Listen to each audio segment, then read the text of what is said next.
వాళ్ళు విజయ్తో గెలవచ్చని చెప్తున్నారు. అదే జరిగితే విజయ్కి అడ్వాంటేజ్ అవుతుంది.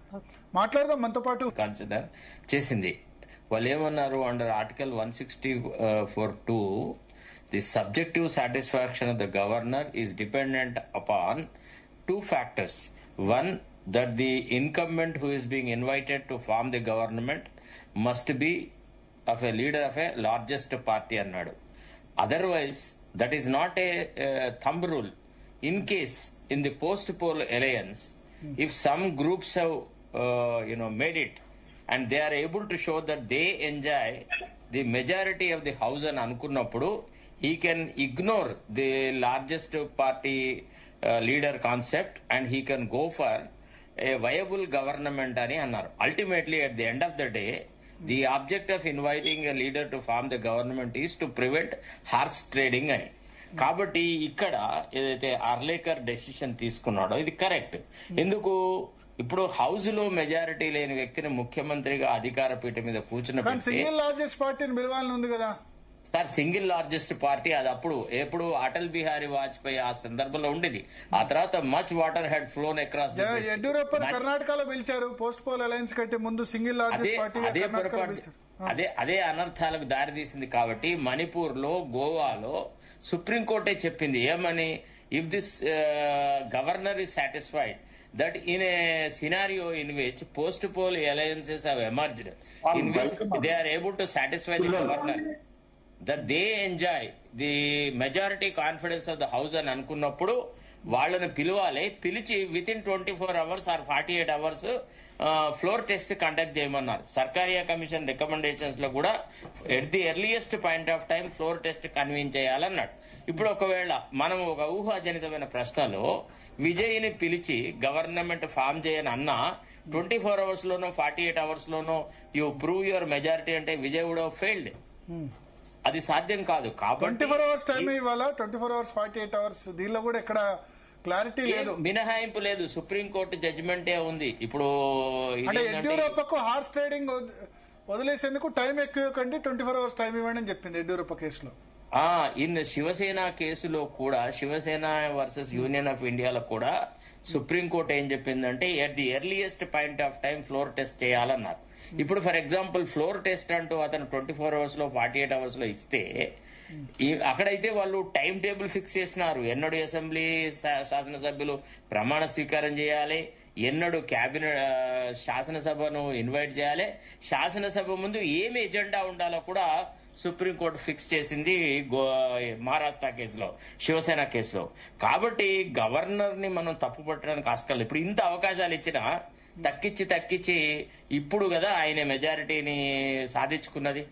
సపోజ్ ఇప్పుడు లెజిటిమేట్ గా జరిగింది, బేరసారాలు ఏం చేసుకున్నాడో, ఎవరికి ఉప ముఖ్యమంత్రి పదవి ఇస్తా అన్నాడు, ఎవరికి ఏ మంత్రి పదవులు ఇస్తా అన్నాడు, ఏం చేసినాడో, that is not our concern. But the fact of the matter is that the governor has got the signatures of the legitimate number of MLAs supporting TVK. ఇప్పుడు he is satisfied to invite Vijay. ఇక durability of Vijay's government అనేది various factors మీద ఆధారపడి.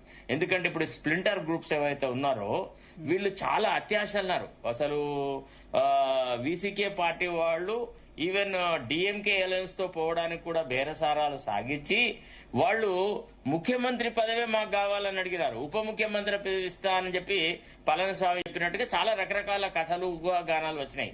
అందుకే ప్రజాస్వామ్యం మనాలన్నప్పుడు governor is not a clerk కదండి, is also holding a constitutional post. Ultimately he faces the ire of the people. ప్రజల యొక్క ఆగ్రహాన్ని అతడు ఫేస్ చేస్తాడు. కాబట్టి అతను లెజిటిమేట్ గా ఆలోచించి ఎవరు వయబుల్ గవర్నమెంట్ ఫామ్ చేయగలరు అనే విషయాలు ఆలోచించి మాత్రమే నిర్ణయం తీసుకోవాలి. ఈ విషయంలో రాజేంద్ర విశ్వనాథ్ ఆర్లేకర్ తీసుకున్న నిర్ణయం పర్ఫెక్ట్లీ ఆల్రెడీ. ఇప్పుడు ఏం జరిగినా ప్రజల దృష్టిలో ఉన్నట్టుగా జరిగింది. ఏ రకమైన బేరసారాలు చేసుకున్నాడా, కాళ్ళు పట్టుకున్నాడా, డబ్బులు ఇచ్చినాడా, ఏం చేసినాడో తెలియదు. బట్ మనకి ఒక లెజిటిమేట్ గా ఇక ఫలానా వాళ్ళు విజయ్ కి సపోర్ట్ చేస్తున్నారు అనేది చాలా ట్రాన్స్పరెంట్ గా ఇవాళ ప్రజల ముందుంది. ఇది లేకుండా ఒకవేళ విజయ్ గనక మనం ఒకటేసారి ఆయన గనక ప్రమాణ స్వీకారం చేయించుంటే నయాన భయాన ఏం చేశానా డీజీపీలను పోలీసులను వాడుకొని రకరకాల వ్యవహారాలు చేసేవాళ్ళు. ఇవాళ మనం గమనిస్తున్నాము, ఒక రాష్ట్రంలో ఎన్నికైన అసెంబ్లీ సభ్యులు ఆ రాష్ట్రంలో ఉండటానికి ఇష్టపడలేదు. ఎలక్షన్ కాగానే క్యాంప్ రాజకీయాలు పెట్టి ఏ గోవాకు ఎటో పోతున్నారు. Is it not laughing thing? చెప్పండి. మన ప్రజాస్వామ్యాన్ని అపహాస్యం చేసిన గవర్నర్ ఈ విషయంలో అబ్సల్యూట్లీ కరెక్ట్ అంటారా? Perfectly all right. అట్లా చేయడం వల్లనే ఇవాళ ఎంతో కొంత నిబద్ధత కట్టుబడిన. ఇప్పుడు లెటర్లు ఇచ్చిన వాళ్ళు మేము రేపు ఎదురు తిరగలేరు కదా, గవర్నర్ ని మిస్లీడ్ చేయలేరు కదా. వాళ్ళు ఖచ్చితంగా they should stand by Vijay on what ever terms they have agreed. ఇప్పుడు అట్లా లేకుండా మనము శూన్యంలోకి షూటింగ్ చేసినట్టు ఉండదా? అతనికి మెజారిటీ లేదని తెలిసినాక కూడా ఎట్లా పిలుస్తాడండి? How he will form the government and by what means he would have mustered support within 24 hours or 48. ఇవాళ 5 రోజుల తర్వాత ఇప్పటికీ కానీ ఆయన మెజారిటీని సాధించలేకపోయినాడు అంటే ఎంత సంక్లిష్టమైన రాజకీయ పరిస్థితులు తమిళనాడులో ఉన్నాయో మీరు గ్రహించారు కదా.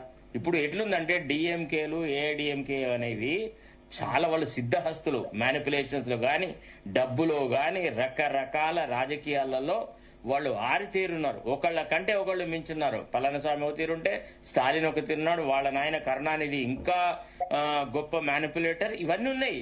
వీటన్నిటిని తట్టుకొని విజయ్ లాంటి వాడు నెగ్గుకు రావాలని అన్నప్పుడు కొంత కష్టసాధ్యమైన పని, దుస్సాధ్యమైన పని.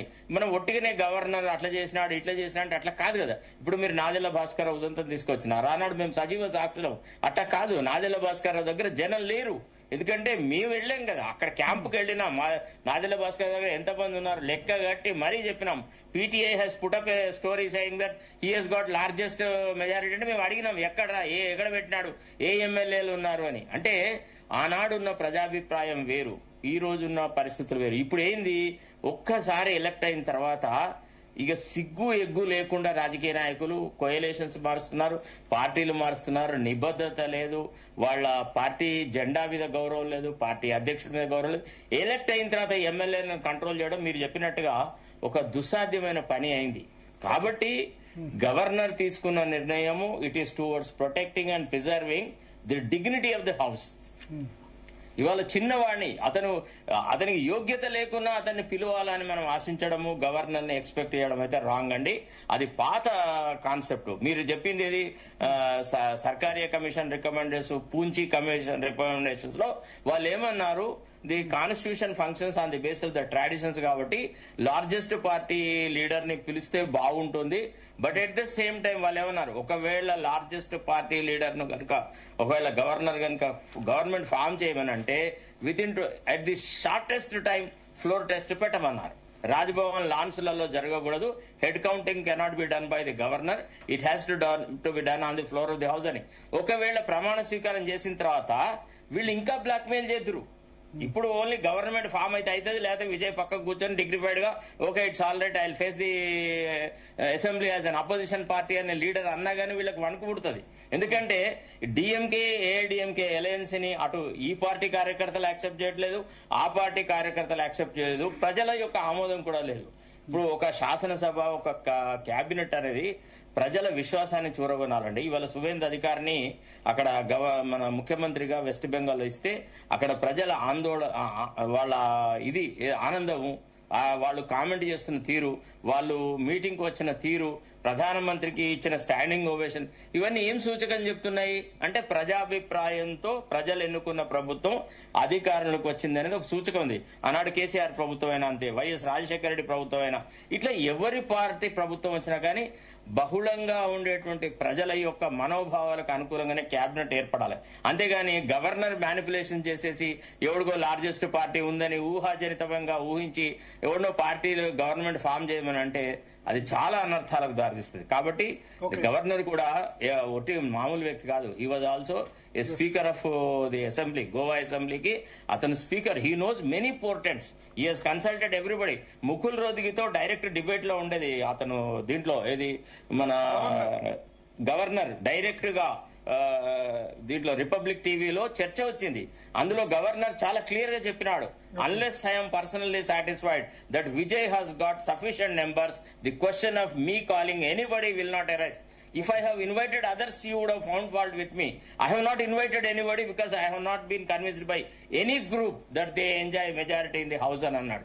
So kabatti the decision of the governor is perfectly all right. Now there is transparency. ఇప్పుడు right or wrong everybody knows that Vijay enjoys confidence of the house, maximum number of persons, majority వాళ్ళు ఆయనతో మద్దతుగా ఉన్నారు అనే సంగతి తేలిపోయింది. కాబట్టి దీంట్లో I don't think there is anything wrong. ఇప్పుడు చూడు, గత 3-4 రోజులుగా నేను ఇదే విషయాలు చెప్తున్నాను. నేను ఏం చెప్పిందో గదే జరిగింది తమిళనాడులో.